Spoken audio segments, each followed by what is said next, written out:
Bonjour à toutes et à tous et bienvenue dans ce premier épisode de cette nouvelle série dédiée à l'Arduino. Pour cette première vidéo, je vais créer un compteur qui va définir la quantité de bière restante dans le fût afin de savoir quand celui-ci sera bientôt vide. Voici comment se compose cette tireuse. Pour mon invention, je vais y intégrer des éléments de mon circuit au niveau de la poignée de tirage. Vous verrez dans quelques instants comment je compte procéder.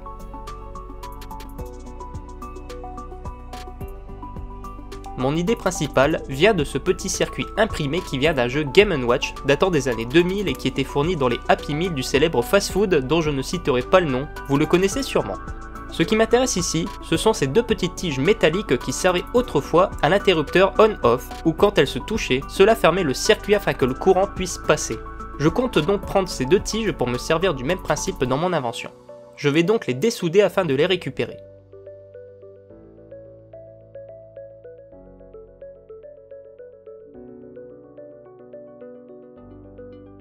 Comme quoi, la récupération, ça a du bon. De toute manière, quand j'avais vu ce principe, je savais déjà que je m'en servirais tôt ou tard. Bien, il est temps de passer à la fixation de mes tiges sur le système, où se trouve la poignée.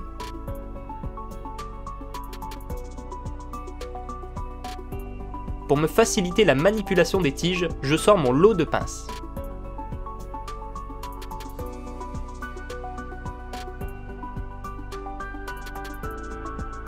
J'utiliserai de la superglue pour fixer les tiges sur le plastique.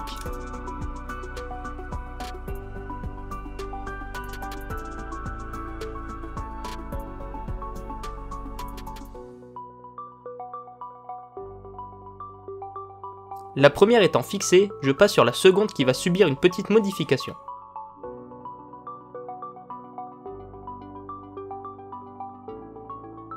Mais ayant trop manipulé la tige, celle-ci s'est brisée, d'où le fait que j'essaie de la rattacher tant bien que mal avec de l'étain.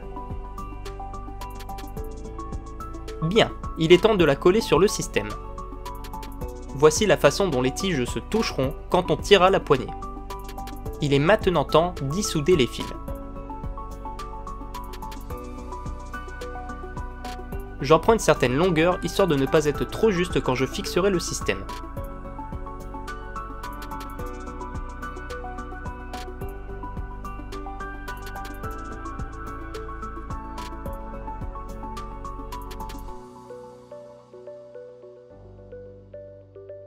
Je dénude le bout des fils avec cette pince à dénuder. Un bon coup sec et ça vient tout seul.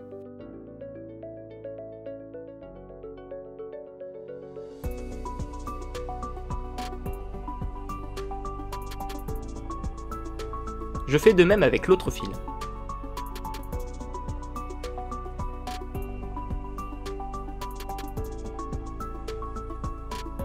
Vient maintenant la soudure.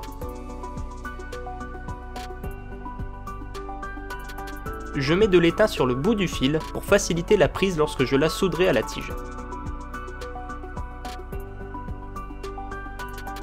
Chose qui ne sera pas évidente.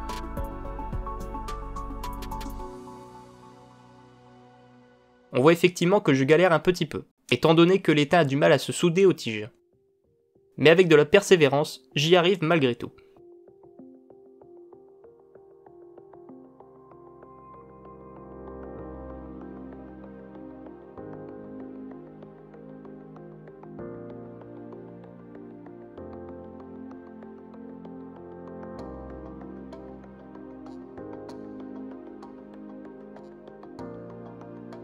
J'en rajoute un petit peu, dans le doute où celui-ci viendra à s'enlever par mes gardes, tout en l'étalant sur un maximum de surface pour un maximum d'adhésion.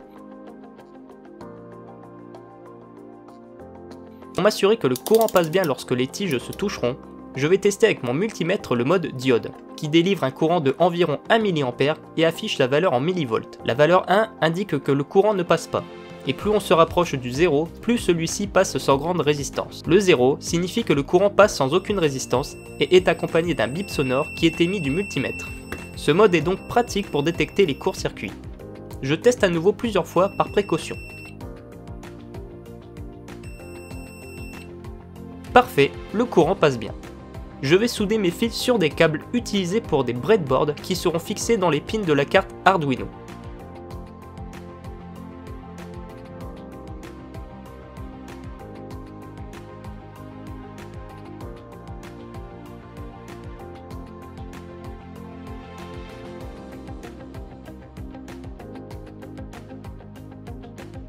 Je fais pareil pour l'autre fil.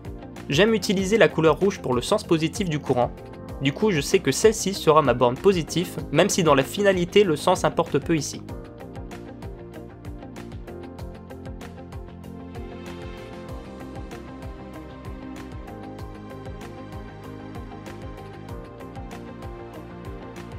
Il est temps de passer au montage du circuit. Ceci est une breadboard qui sert à tester nos montages. J'utiliserai ici une carte Mega 2560 R3 de chez Elegoo. Ce type de carte possède plus de puissance que ses cousines, et beaucoup plus de broches, même si ici une Uno ou une Nano aurait largement suffi. Pour mon circuit, j'aurai besoin de ce petit module qui est un afficheur 64 LED de type MAX7219. J'aurai besoin de brancher seulement 5 pins sur 10. Le fil rouge est le pin 5V, le violet est le GND ou appelé aussi la masse. Les trois autres fils sont reliés directement aux pins digitaux PWM qui ont un rôle spécifique à chacun, et dont on a défini leur emplacement avec le code Arduino. J'aurai besoin de deux boutons poussoirs qui laissent passer le courant quand on appuie dessus. Un des deux boutons sera plus tard remplacé par la poignée de la tireuse à bière. J'ai juste temporairement besoin de ce deuxième bouton pour effectuer mon test. Je les relie dans un premier temps au pin PWM.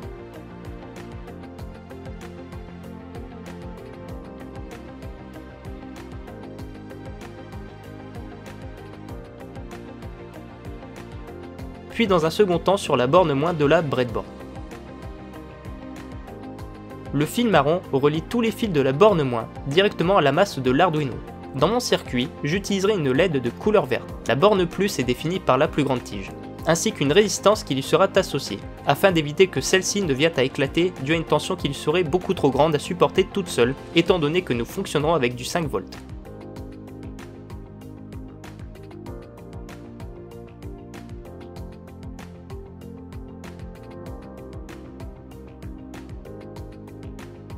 Voici le schéma global de mon circuit.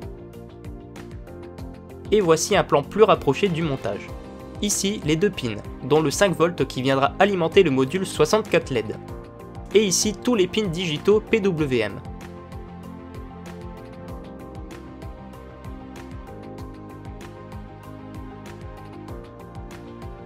Il ne reste plus qu'à brancher l'Arduino au PC pour y téléverser le programme.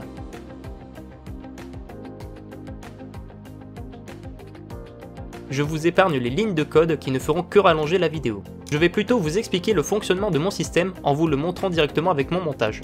Mon Arduino est bien reconnu, il n'y a plus qu'à lui transmettre le programme. Nous avons donc au démarrage 20 LED qui s'allument et qui correspondent chacune à 25 centilitres de bière. Lorsque nous actionnerons la poignée pour tirer une bière, une des LED restantes s'éteindra jusqu'à ce qu'il n'en reste plus aucune. Le second bouton est là pour ajouter à nouveau une LED au cas où une mauvaise manipulation serait faite.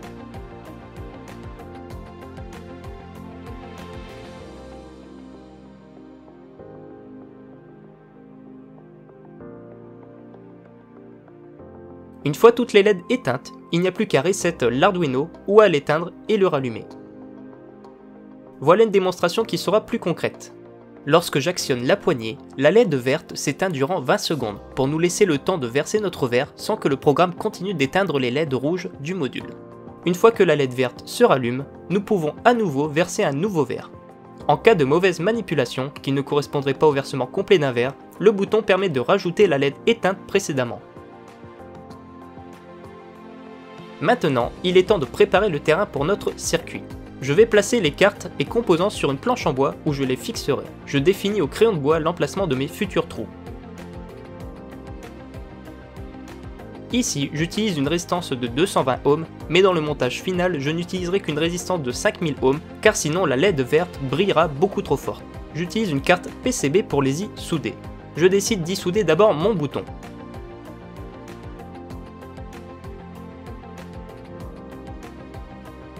Vient ensuite la résistance.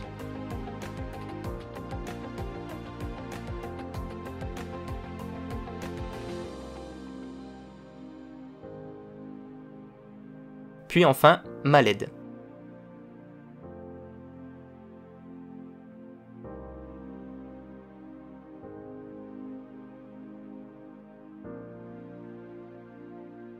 Je coupe les tiges qui dépassent et qui ne serviront plus à rien. Il faut cependant faire attention où se trouve la borne plus de la LED, c'est-à-dire dans son sens passant, afin que le courant puisse passer.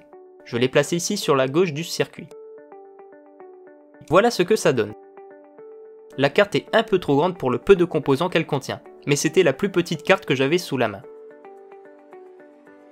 Il n'y a plus qu'à relier les composants entre eux. Je relie les bornes positives avec du fil rouge et les bornes négatives avec du fil noir.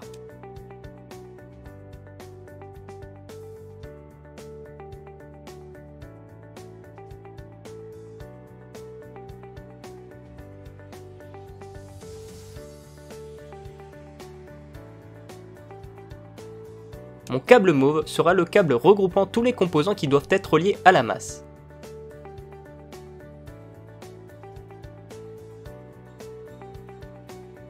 Je relie mes bornes plus avec d'autres câbles qui seront sur l'Arduino. Et je relie ma borne moins de mon système avec la poignée directement sur la masse. Les composants sont enfin reliés entre eux.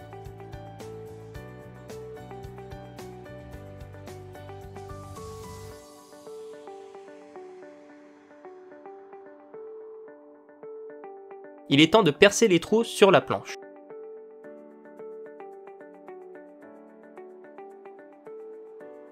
Je peux enfin visser mes cartes.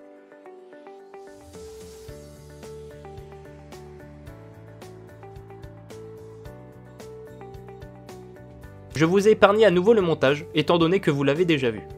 J'utiliserai des gaines thermo-rétractables au niveau de mes soudures de fil pour éviter les courts-circuits si celles-ci venaient à se toucher ensemble.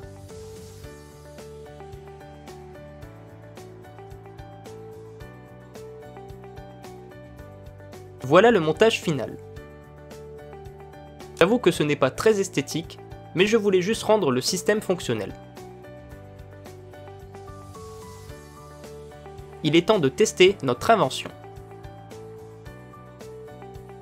Et ça fonctionne parfaitement.